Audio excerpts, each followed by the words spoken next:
નાના હતા ને અમે નાના ભાઈ તે જો માખણ આમ ખાતા બરોબર. પછી આ રોટલાઓમાં આમ ચોપડી અને ભૂંગળું વાર લેતા, પપુડું વાર લેતા, પણ હાથ તો જો થઈ ગયા. પછી આ રોટલામાં પપુડું વારીને ભાઈ જો આમ માખણ નાખીને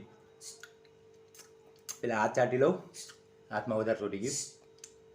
બહુ મજા આવતી નાના હતા હો ભાઈ. 4-5 ગાયો હતી એટલે ગોળ ન નખાય.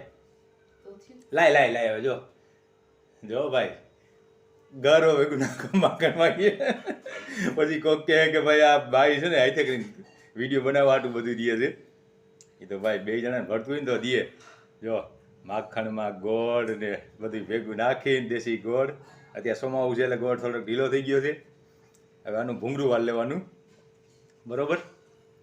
ભૂંગળું વારીને આ ખાઈને મજા બહુ આવે.